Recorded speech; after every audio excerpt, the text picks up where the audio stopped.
السلام علیکم ورحمۃ اللہ وبرکاتہ۔ وزیر اعظم عمران خان کے نام کھلا خط حماد سیفی صاحب کی جانب سے لکھا گیا ہے۔ لکھتے ہیں: وزیر اعظم محترم جناب عمران خان صاحب، میں اس وقت براہ راست آپ سے مخاطب ہوں۔ میں اس 22 کروڑ والی مظلوم قوم کا ایک 12 سالہ قبائلی بچہ ہوں۔ ہماری قوم کی نئی نسل آپ کی طرح ہمیں بھی اچھی طرح جانتی ہے اور وطن عزیز سے عشق کی بنیاد پر ہم سے شدید محبت کرتی ہے۔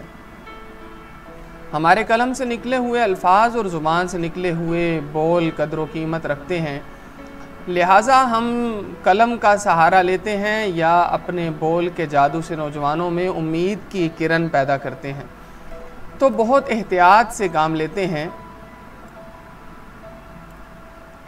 کیونکہ ہمارے بول اور قلم سے نکلے ہوئے الفاظ براہ راست نئی نسل کی تربیت کرتے ہیں۔ ہم نے ہمیشہ قائد و اقبال کے کردار اور نصیحتوں کو مشعل راہ بنایا اور حق کو سچ کی مصائب و مشکلات سے بھری راہ کا انتخاب کیا۔ اس نفسا نفسی اور فتنے کے دور میں جب ہر طرف جھوٹ اور شیطانی پروپیگنڈوں کی بھرمار ہو، ایسا انتخاب اللہ کے صرف پسندیدہ بندوں کے ہی حصے میں آتا ہے۔ آپ کی 22 سالہ جدوجہد اور آج کی ان مشکل حالات میں بطور وزیر اعظم آپ کی حالت دیکھ کر یقین نہیں ہوتا کہ اس ملک میں ایسا حکمران بھی پیدا ہو سکتا ہے جو وزارت عظمیٰ جیسی خوبصورت اور پھولوں سے سجی سواری کو اپنے لیے جہنم بنا سکتا ہے۔ حالانکہ اس سواری کے بارے میں مشہور ہے کہ یہ اپنے سوار کو جنت کی سیر کراتا ہے، دودھ اور شہد کی نہروں پر لے جا کر مدہوش کراتا ہے، لیکن آج ایسا لگ رہا ہے وطن عزیز کی اس طلسماتی سواری کو ایسا سوار مل چکا ہے جن کی عادتیں اپنے سوار سے بالکل میل نہیں کھاتیں۔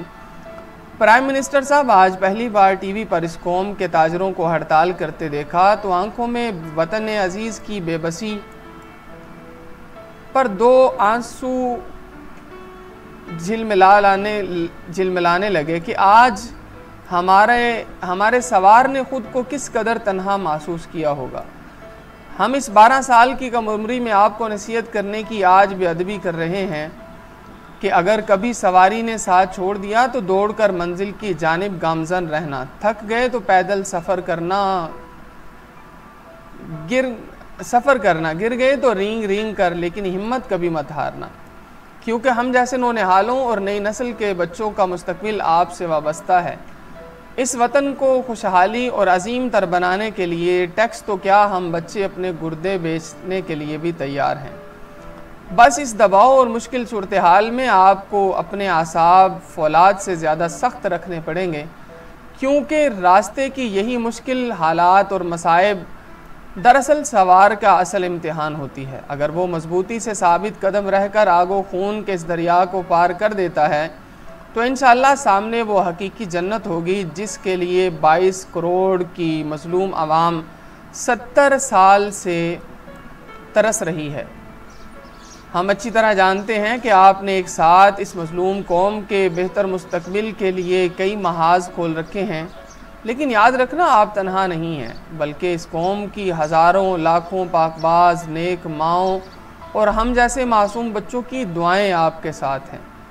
ہماری قوم سادی اور معصوم ہے، سواری سے کئی بار دھوکہ کھا چکی ہے، لیکن اس بار اس کو علم ہی نہیں کہ آج سواری بھی سوار کے مزاج اور عادتوں سے حیران ہے کہ یہ ان کو کس آگ کے شعلوں سے گزار رہا ہے۔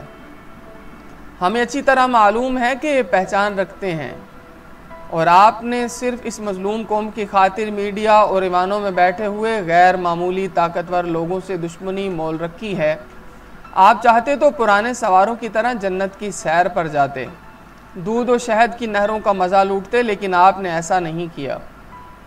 ہم آپ پر چاروں طرف سے برستے تیروں کو بھی بڑے غور سے دیکھ رہے ہیں۔ اس قوم کا پڑھا لکھا اور سمجھدار طبقہ پورے ہوش و حواس لیے آپ کے ساتھ کھڑی ہے۔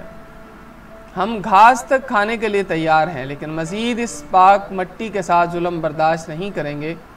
شیطان خواہ کسی بھی روپ میں آ جائے وہ ہمیں دھوکہ نہیں دے سکتا، کیونکہ اللہ اور اس کے پیارے رسول صلی اللہ علیہ وسلم کے سیدھے راستے پر چلنے والے کبھی گمراہ نہیں ہو سکتے۔ میں یہاں پوری قوم اور اپنے نوجوانوں سے اپیل کرتا ہوں کہ اس شخص کا پورے خلوص سے دل کے ساتھ دیں، کیونکہ انہوں نے کبھی اس پاک مٹی کے ساتھ دغا نہیں کیا۔ یہ ان کا سب سے خوبصورت ترین ریکارڈ بھی رہا ہے کہ ان کی ذات سے ہمیشہ وطن عزیز کو صرف راحت پہنچی ہے۔ ایسی شخصیت کسی بھی قوم کے لیے نعمت سے کم نہیں ہے۔ اگر ابھی تک آپ نے ہمارے چینل کو سبسکرائب نہیں کیا تو اسے سبسکرائب بھی کر لیجئے اور بیل آئیکن کے بٹن کو بھی پریس کر دیجئے۔